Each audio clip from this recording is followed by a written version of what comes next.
Hi there, I'm Ephraim Gopin of 1832 Communications. Thank you for watching this episode of the Weekly Send, where I help you and your nonprofit upgrade your email fundraising and marketing efforts. Today's email is from Feed the Children. It's a fundraising email with a very interesting PS. We'll start with the subject line, Meet Amelia and her sweet smile. I love this subject line. Yeah, I want to meet Amelia's sweet smile. It's inviting. It makes me smile as soon as I read that. I'm going to open up this email. It comes from Feed the Children, which is good. That'll help with visibility in a crowded inbox. The email address comes from action at, and the reply to is also action. I'd want something more personal. I want it to come from somebody at Feed the Children, at the organization. This is a fundraising email. They have this bold headline here, start small and make big changes. They have a picture here that captures my attention, and then they immediately introduce me to the people in the picture. Amelia and her mother, Denicia, and I apologize if I'm not saying that name correctly, live in a rough part of Nashville. The gun violence and gang activity are so bad that Amelia barely gets to play outside. Their family lives on food stamps, making it impossible to buy necessities like clothing, toilet paper, or shampoo. When you have a fundraising campaign, tell the story of one. Introduce people, your audience, to one person or one family that they can help. Instead of making the problem and saying we feed 30,000 people and all of that, and then it becomes a very big problem, focus in on the story of one. And this is what Feed the Children is doing. They're focusing in on this mother and daughter. This is good. Then the email continues. Donations as small as $10 can significantly impact the lives of families like Denise and Amelia. Donate today and actively change lives like Amelia's. Donate now. This is a great fundraising email. It keeps to what I love, the 1, 2, 3 format.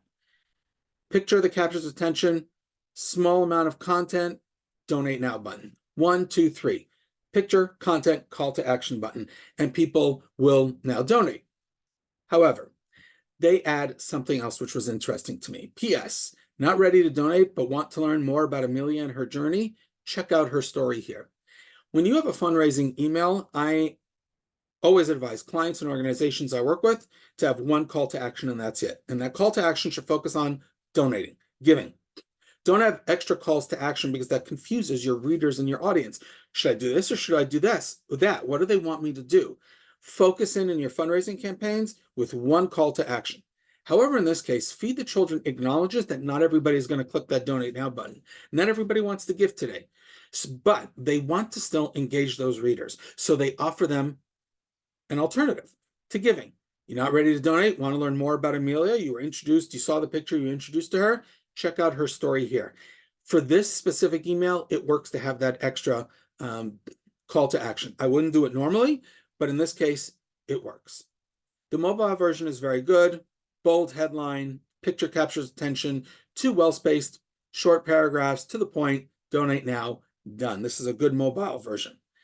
I want to share with you quickly the blog post that they link to in the PS. So you have the same picture here that you had in the email, which is good. It connects the blog post to the email, and it opens up with, I know how it is when you don't got nobody to help you. And they reintroduce you to Denicia and Amelia. As a single mother, she can't work outside the home because Amelia is too young to be left alone. It's a problem getting food. That's a struggle. There are no groceries in her neighborhood since the last one closed over a year ago. They continue by telling you they can't drive to other areas. They don't have a car, so they rely on Denicia's brother to take her to the store every month when she buys fresh vegetables and meat. She has to plan carefully to make sure that everything will last. So they've taken this story of one that they shared with you in the email, and now they've expanded it here in this blog post, which is good. And then they tell you, Denicia and Amelia rely heavily on the aid provided by local community partners like Elijah's Heart, which receives food and essentials from Feed the Children. They get vitamins, food, clothes for Amelia, and books that they can read together. That's how you solve the problem. You now introduce how Feed the Children is involved in this person's story. They work with local community partners, and this is how they are solving the problems for these families. So there's a problem to be solved. They introduced the family, and now they're telling that donors and supporters of Feed the Children, this is how you are helping families like Denise and Amelia who don't have everything that they need. The one thing, so I like this blog post. It's short, it's to the point, It shares a little, it gives you some impact, it's storytelling. The one thing that's missing is a little bit of a call to action here at the bottom. Every blog post that you share should have a call to action at the bottom. Now, I know this donate button is here in the top, but again, not everybody wants to donate. So you might have a different call to action button here. Sign up for something, register for something, download an ebook related to hunger in America, whatever it is, put a call to action button at the end of all your blog posts, because maybe I don't want to donate, but I will consider doing something else. Takeaways for today's episode. Number one, share the story of one in your fundraising campaigns. Introduce readers to one person or one family that they can help. I see who I'm helping. I'm going to want to donate to help them. Two, should a fundraising email have more than one CTA? In general, no. Your fundraising email campaigns, your fundraising campaign emails should have one CTA only. Like I said, in this case, the PS works to have a second CTA. And number three, have a CTA on all your blog posts. People come to the blog post, they read.